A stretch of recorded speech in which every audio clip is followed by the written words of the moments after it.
Media پہ بڑے famous ایک سیلیبریٹی ہیں وقار زکا. انہوں نے بھی قادیانیت کے خلاف بڑا کام کیا ہے, اور میں نے ان کا وہ کلپ سنا, وہ مناظرہ جو قادیانی اور ختم نبوت کے ایک عالم کو بٹھا کے انہوں نے بحث کروائی. اس میں انہوں نے جو خود تجزیہ کیا کہ ہمارا ختم نبوت پر ایمان ہے. آپ کو یاد ہوگا کچھ دن پہلے یہ جو نعرہ لگا تھا میرا جسم میری مرضی, تو اس میں بالکل ایک ڈرامہ لکھنے والے ایک شوبز کی دنیا میں بالکل ایک لبرل آدمی سمجھے جاتے ہیں, انہوں نے بڑا زبردست ری ایکشن کیا تھا. اس میں ان کا نام کیا تھا, ذہن سے نکل, ہاں خلیل الرحمان. تو پورا میڈیا ان کے خلاف ہو گیا تھا, اور میں نے پھر اس کے بعد بھی بہت سارے کلپ ان کے دیکھے تو اندازہ ہوا کہ یہ آدمی بالکل تنہا ہو گیا ہے.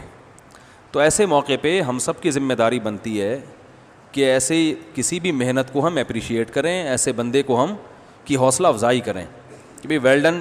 آپ کے باقی کاموں کا اللہ جانے, ٹھیک ہے نا, ہم کسی برے کام کو کبھی بھی اپریشیٹ نہیں کر سکتے, ہمیں نہیں پتہ آپ نے برا کیا اچھا کیا, لیکن یہ کام بہرحال آپ نے اچھا کیا ہے. اور اس کی ویلیو اس لیے بھی بڑھ جاتی ہے کہ علماء کا اپنا ایک طبقہ ہوتا ہے جو علماء کو سنتا ہے, لیکن دنیا میں بہت سے لوگ ان لوگوں کو بھی سنتے ہیں جو انہی کی تقریر سے, انہی کے جذبات سے متاثر ہوتے ہیں. وہ ہمارے اور آپ کے جذبات سے متاثر نہیں ہوتے, کیونکہ ہماری بات اس طبقے میں نہیں پہنچتی ہے جس طبقے میں اس طرح کی سیلیبریٹیز کی باتیں پہنچتی ہیں, اور اس پر اثر زیادہ ہوتا ہے. تو یہی وقار زکا صاحب نے جو قادیانیت کے خلاف کام کیا ہے, تو اس پہ بہرحال ان کو اپریشیٹ کرنا چاہیے.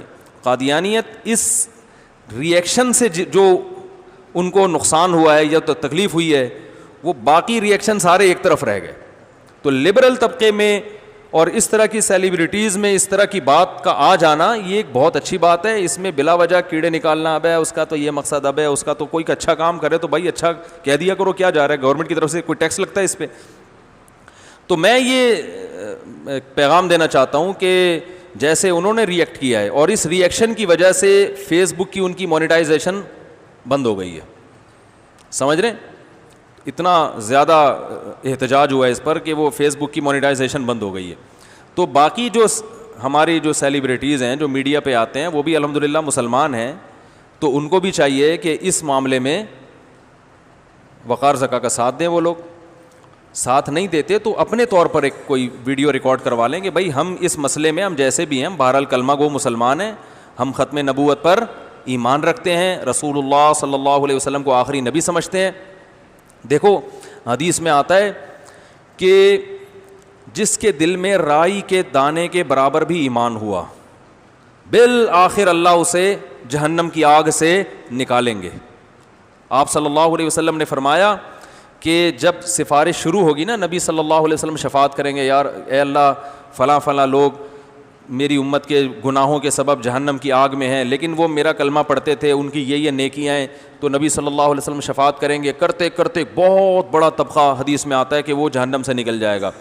تو آخر میں اللہ فرمائیں گے اب کوئی ہے سفارش کرنے والا, تو کوئی بھی اب مزید شفاعت کرنے والا نہیں ہوگا. تو اللہ تعالیٰ فرمائیں گے هل يبقى الا الرحمن, ابھی رحمان باقی ہے, میں نے خود اپنی مرضی سے تو ابھی نکالا نہیں ہے, ابھی تو میری مخلوق ہے جو شفاعت کر رہی ہے, تو میں تو رحمان ہوں. تو اللہ کہیں گے کہ جس نے زندگی میں ایک بار بھی لا الہ الا اللہ کہا, محمد رسول اللہ, یعنی جس کے دل میں رائی کے دانے کے برابر بھی ایمان, اسے کچھ اسلام کا نہیں پتا ہو, کوئی عمل اس کی زندگی میں نہ ہو, سارے اعمال نامے برائیوں سے بھرے ہوئے ہوں, سیاہکاریوں سے بھرے ہوئے ہوں, کوئی ایک نیکی بھی نہ ہو, تو اللہ کہیں گے کہ ایک دفعہ بھی, یعنی مسلم تھا وہ, آپ صلی اللہ علیہ وسلم کا امتی تھا, آپ پر ایمان رکھتا تھا اور میری توحید کو مانتا تھا, بس ایسا بھی کوئی شخص اگر جہنم میں ہے تو اس کو بھی نکال کے لے آؤ. تو حدیث میں آتا ہے کہ یہ وہ وقت ہوگا کہ جب جو لوگ کفر پہ مرے ہیں وہ کہیں گے یا لیتنی کنت ترابا, ہائے کاش ہم مر کے مٹی ہو کے ختم ہو جاتے. اور حدیث میں آتا ہے کہ جو کافر جہنم میں ہوں گے وہ اہل اسلام کو تانے دیں گے کہ تمہارے ایمان نے تمہیں کوئی فائدہ نہیں پہنچایا, تم بھی بدعمال تھے, ہم بھی بدعمل تھے, تم بھی بدعمل تھے, آج ہم دونوں اکٹھے جہنم میں ہیں, تو تمہارا مسلم ہونا تمہارے کام نہیں آیا. ایسے موقع پہ اللہ کو غیرت آئے گی اللہ کہے گا نہیں نہیں نہیں, جو میرے ماننے والے تھے اگرچہ نالائق تھے, اگرچہ مجھے فالو نہیں کرتے تھے, لیکن میرے ماننے والے تھے, آج میں ان کو نکالوں گا. اپنوں کو ہمیشہ آخر دم تک ان کا خیال رکھا جاتا ہے. تو کوئی بھی اس طرح جب ایمان کا مسئلہ ہوتا ہے, قادیانیت کے ساتھ ہمارا جو اختلاف ہے نا وہ اعمال کا نہیں ہے, وہ کس کا ہے؟ ایمان کا. ختم نبوت پہ ڈاکہ جو حق خالصتاً محمد صلی اللہ علیہ وسلم کا تھا, وہ 15ویں صدی کے ایک جھوٹے کذاب کو انہوں نے دے دیا. تو نبی تو اللہ کے نمائندے ہیں نا. نبی کس کے نمائندے ہیں؟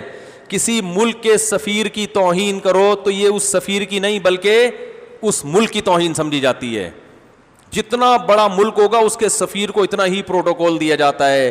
تو اس خالق کائنات کے سفیر کی معمولی حیثیت نہیں ہے.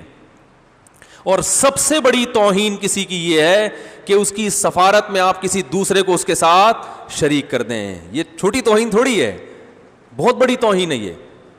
تو جو بھی یہ بھائی اس وقت یہ کام کرے گا, کوئی معاشرے میں کوئی خوبی کو پروموٹ کرے, تو اس کو ہمیں کم از کم اس کام کی حد تک اپریشیٹ کرنا چاہیے.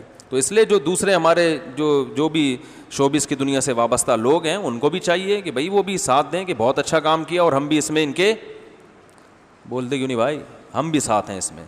تو اللہ تعالیٰ عمل کی توفیق عطا. جو میرے ماننے والے تھے اگرچہ نالائق تھے, اگرچہ مجھے فالو نہیں کرتے تھے, لیکن میرے ماننے والے تھے, آج میں ان کو نکالوں گا. اپنوں کو ہمیشہ آخر دم تک ان کا خیال رکھا جاتا ہے.